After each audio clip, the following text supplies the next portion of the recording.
Good afternoon. My name is Bonnie Henry. I'm the Provincial Health Officer for British Columbia, and it is my honor to be here on the traditional and unceded territories of the Lekwungen-speaking peoples, the Esquimalt and Songhees First Nations. And today is our update for COVID-19 here in British Columbia for May 9th.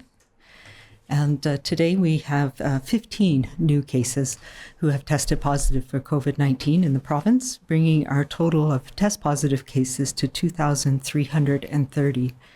That includes 871 people in Vancouver Coastal Health Region, 1,098 people who live in the Fraser Health Region, 125 people on Vancouver Island Health Area, 180 in the Interior Health Region, and 56 people in Northern Health. We continue to have, unfortunately, active outbreaks in our long-term care and acute care and assisted living areas, including 21 continuing active outbreaks, 16 in long-term care or assisted living, and 5 in a number of acute care units, as you're aware. We now are up to 467 cases associated with those outbreaks, 285 residents, so that's an increase in 3, and 182 staff who have been affected. 19 outbreaks have now been declared over, including one more that's been declared over, the Cedarbrook Chateau outbreak in the Fraser Health Region, so that is good news. We have no new community outbreaks, and we continue to provide support in the number of outbreaks that we have ongoing in the community around BC. Currently, there are 69 people hospitalized with COVID-19 in British Columbia, and of those, 21 people are now in critical care or ICU.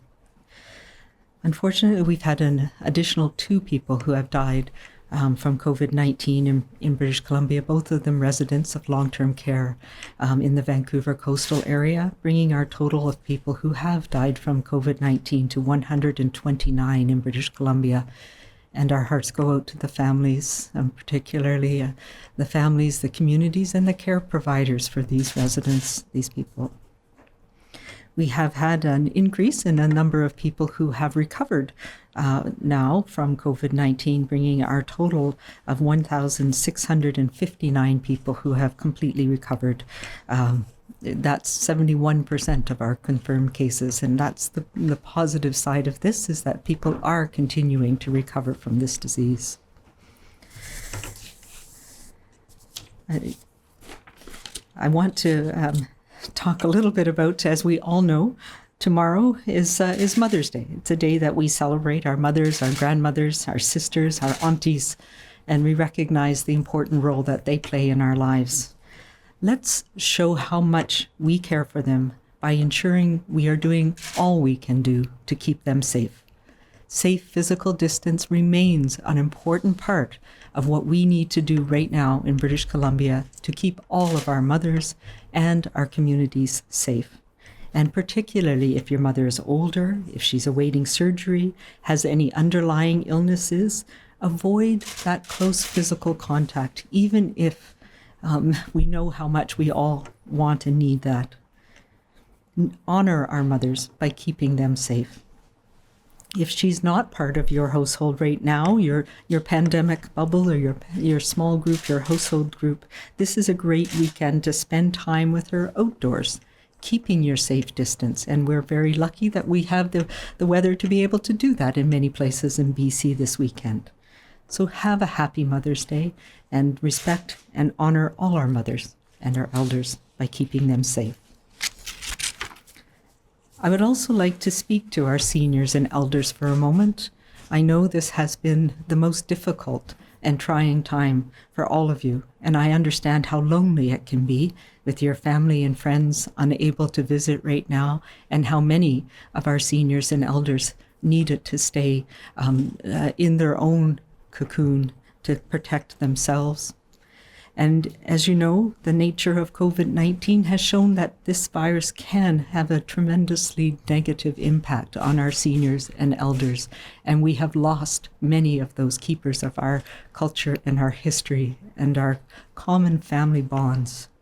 As a result, the best thing you can do right now to protect yourself and to ensure that you're there for your family is to minimize your contact with others right now, especially if you're somebody who has underlying illness, who has an immune compromised condition. We know that this virus can be tragic for you. If you do live independently, continue to take precautions, but see your family at a safe distance. And with this nice weather, that can mean a safe distance outdoors, where we can see each other and have that important contact, even if it's not physical contact. We continue to see new outbreaks, unfortunately, in our long-term care homes and in our assisted living facilities. And even though we are putting these measures in place to try and best we can protect those valuable seniors and elders in that setting, this means for now, we must continue to have restriction on visitors. We recognize absolutely how essential family members are for providing care in our long-term care and assisted living facilities.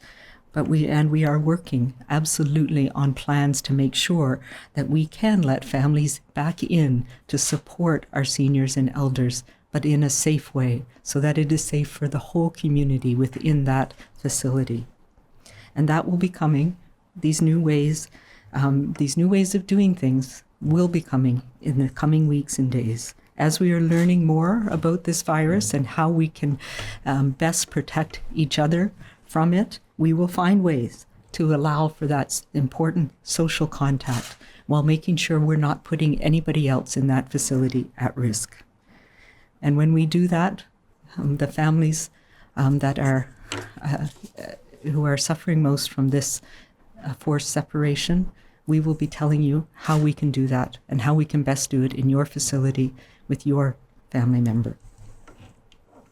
Right now, as I have said a number of times, we're still at the end of the first phase of this pandemic. We are not yet ready to move into phase 2. We are still in phase 1, which means we must all continue to do what we have been doing that has been so successful here. So this weekend, as you enjoy time with your family, please remember that the risks are still here in our communities. The risks of this virus are still very high.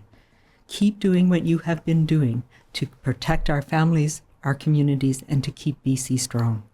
This is very much a necessity for all of us, and we are looking forward to the coming times, hopefully by next weekend, where we can, if things continue on this trajectory, where we can start expanding our connections with people who are close to us. So for this, remember, fewer faces and bigger spaces remains important, key to our shared success.